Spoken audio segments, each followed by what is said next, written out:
What's going on, guys? I'm Aaron from PhoneDog.com, and the Android phones, well, they keep coming, even in 2011. You have the Motorola Atrix 4G, an awesome high-end Android phone, 1 GHz Tegra 2, dual-core processor, 4-inch display, 5-megapixel camera, pretty cool device in terms of specs, in terms of speed, and more. It's available on AT&T now for $199.99. Then you have the Nexus S, a device that came out late last year, and is a good device as well. 1 GHz single-core processor, but 4-inch display, 5-megapixel camera, Android 2.3 gingerbread on this device as opposed to Android 2.2 on this one. Now, in typical Phone Dog fashion, what do you do when you have two phones that are good on two different carriers? You do a dogfight. That's what we're going to do, one between the Motorola Atrix 4G and the Samsung Nexus S. But first, special thanks to our friends at Best Buy Mobile. They're going to hook us up with two of these so we can give them away to you later on in the One Paw Bandit game. So if you do go in to get these, you walk out working, you get that email, the web, all that good stuff set up. Enough of that, let's figure it out. Which one of these is the best? Which one of these is the most tabbed device? We'll figure it out in the dogfight starting right now. So you have two awesome devices here, the Motorola Atrix 4G and the Google Nexus S, or Samsung Nexus S, depending on how you want to say it. $199.99 AT&T, $199.99 at Best Buy, even though it is a T-Mobile device. The sales channels, and we'll get into this in a few minutes, it's unfortunate that the sales channels are only at Best Buy. But anyway, it's $199 on a 2-year agreement, $529.99 full retail. This one's $499.99 full retail. Again, you can only get this one at Best Buy, although, and while it's not a branded T-Mobile device, it is a Google Experience device. It does support T-Mobile's 3G AWS bands and 1700 megahertz. So it is, you put your AT&T SIM card in this, it's going to be an edge-only device. Whereas with T-Mobile, it's going to be a 3G device. So keep that in mind. It does, just work on T-Mobile. And you can get it with a contract. So let's go over the specs pretty quickly here. 1 GHz dual-core NVIDIA Tegra 2 processor. So it's the first device our first cell phone rather on the market to have a dual-core processor in it. So it's this awesome, super fast, at least theoretically, super fast device with a cool processor. 4-inch QHD display, front-facing camera, rear-facing camera that's 5 megapixels, and it's running Android 2.2, with Motorola's Moto Blur, which you can see here by the icons down at the bottom. Now, the Google Nexus S, on the other hand, Android 2.3 gingerbread. It's a stock version of Android 2.3, but it does have a 1 gigahertz Hummingbird processor, single core, but still a powerful processor. 4-inch Super AMOLED display, 5 megapixel camera on the back, and then a front-facing camera as well, where this one knocks the Motorola Atrix 4G out a little bit.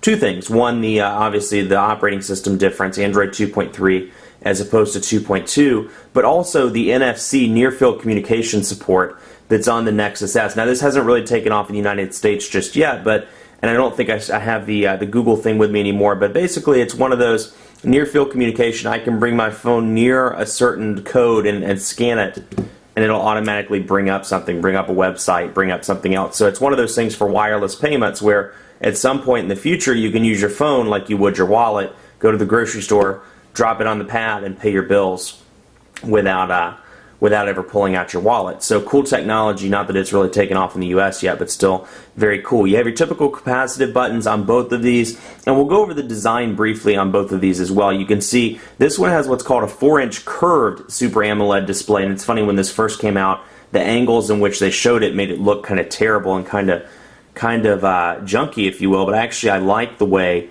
that this looks. You can see this curved design here, and it's not too overly curved, and you can see even when you're holding it like this, it's not really noticeable. You can see it every now and again, and for me, I've found it easier to type on as a result of the minor curve. But all plastic build, 5 megapixel camera on the back, power button on the right side, micro USB charging port, and 3.5 millimeter headphone jack on the bottom, volume rocker over here on the left, and then you can see it's a little bit thicker at the bottom, a little bit thinner at the top, and it does have that hump at the bottom like a couple of the Galaxy S devices.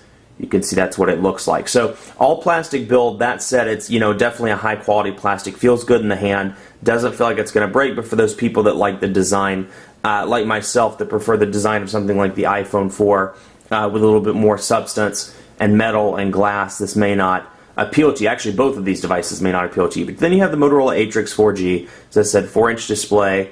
On the right side, you have your volume rocker. Left side, you have the micro USB charging port, and HDMI port. Now the cool thing about this, and if you haven't seen this already, I'm sure you have, but I just have to say it in case you haven't. This has a laptop dock accessory that goes with it where you can pop this down in the laptop dock. If you remember the video from CES, throw it in the laptop dock, open up the laptop, and you can compose text messages, browse the web, and do a couple, check your email and do other things from the laptop without having to do it from the small display. So it's a $500 laptop or $500 accessory, but still very cool to have, and it's a nice accessory ecosystem. There are several accessories available for the Atrix that really take advantage of this device's full potential.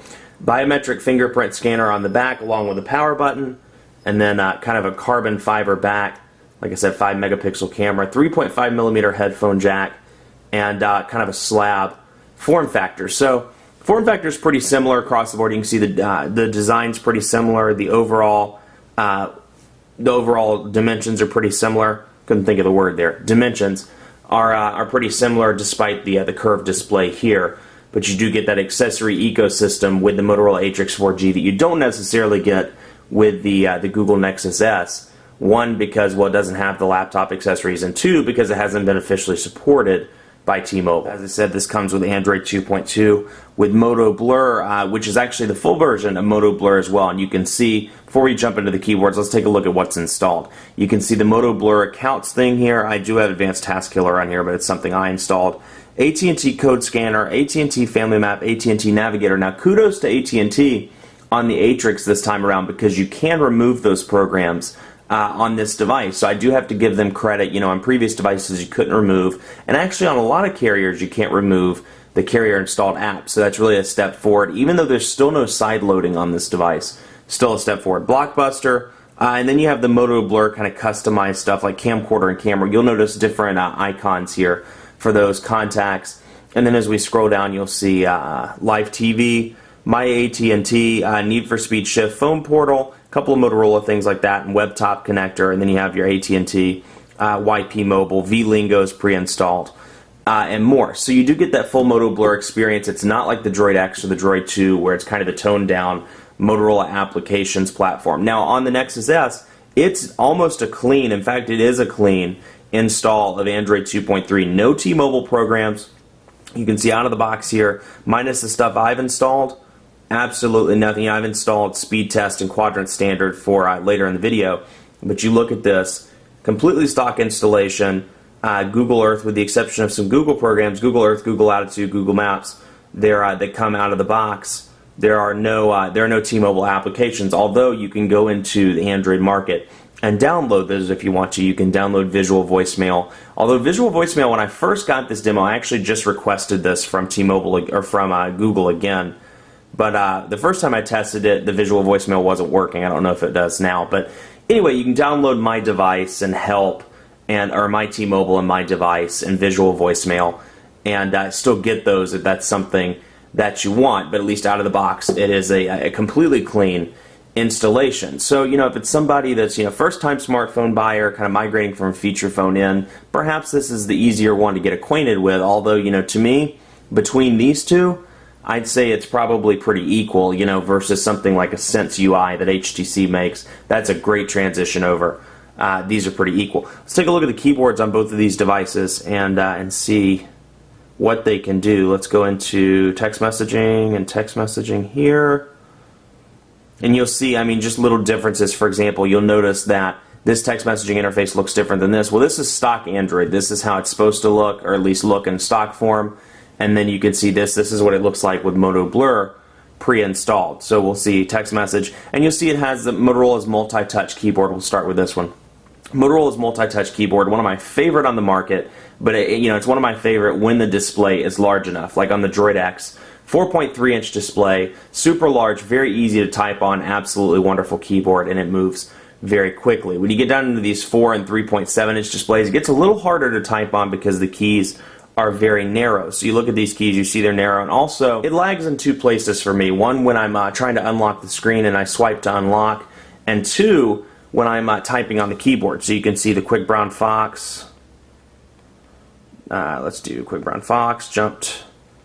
Whoop, Quick Brown Fox jumped over the lazy dog. So you can see there, and then of course you can use that in landscape mode if you want to as well. So it's a pretty decent keyboard to type on, but like I said, there is a little bit of lag that comes as a result of I guess the smaller display. For whatever reason, the Atrix, like I said, lags in two places: the keyboard and then trying to slide to unlock. But that's what the keyboard looks like. It does come with swipe pre-installed as well. If that's your thing, you can click on swipe and you prefer to use it.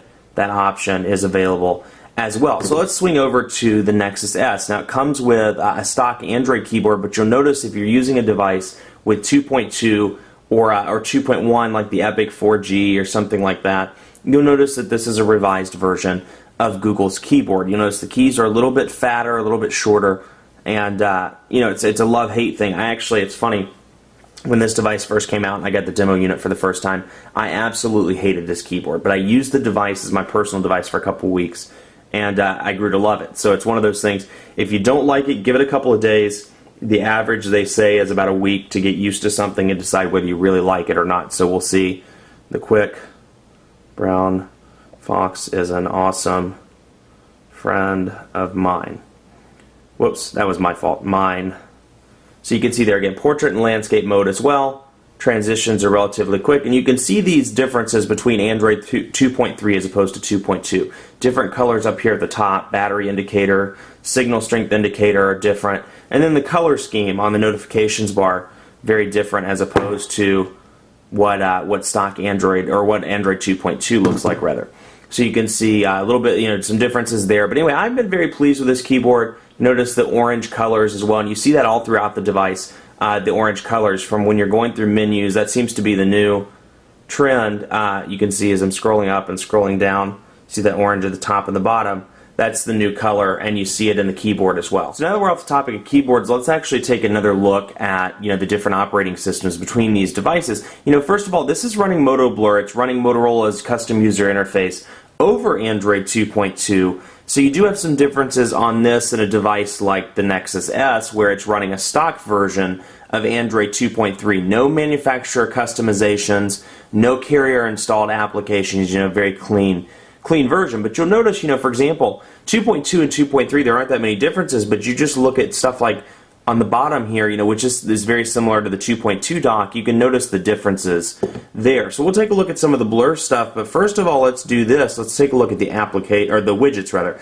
Motorola widgets and Android widgets. Now you get Android widgets on the Nexus S as well. They're the typical Google widgets: analog clock, calendar, Google search, Google voice, latitude, market, news and weather, power control, etc., etc. And you have those on this device as well if you want to download those, except this has VLingo because it's pre-installed. But you can download those if you want to. I have to give Motorola credit. As much as I dislike Moto Blur, the widgets on Motorola's, or the widgets on Moto Blur rather, are fantastic. You look at the toggles up here, I just happen to like the way they look, and the biggest win for me, if you will, we'll go to date and time for example, the ability to customize the widgets. So you see the widget here, instead of just a big bulky widget coming down, like picture frame, let's do that one for example. Actually, let's make one up here as an example.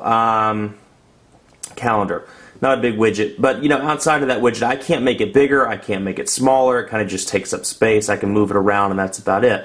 With Motorola's widgets, I can make space, I can move it around, I can make it different sizes, I can make it smaller, I can go like that, I can make it, I think you can make it down like this. So I can do a couple of different things with it. So when you're on a screen that has a bunch of widgets on it, like this one, you have some abilities to customize and throw in some more widgets than what you would be able to do with a device like this, or a device with Sense, or a device with Samsung's TouchWiz UI. So I do give them credit for that. So that's Blur. Outside of that, that gives you an idea of what Blur's like. Now you look at something like this, it's stock Android 2.3. Just basically, standard widgets panel. But you do get 5 home screens you can see here. 1, 2, 3, 4, 5.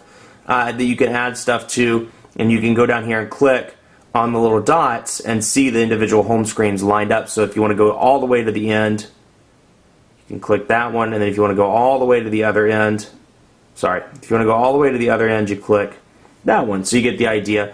Whereas with this one, you can scroll, over and over real quickly on this, or you can double tap, if I remember right.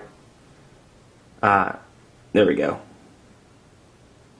I'm sorry, it's single tap, and you can see it brings them all up so you can scroll over, you know, like that. So you do have options on both of these devices.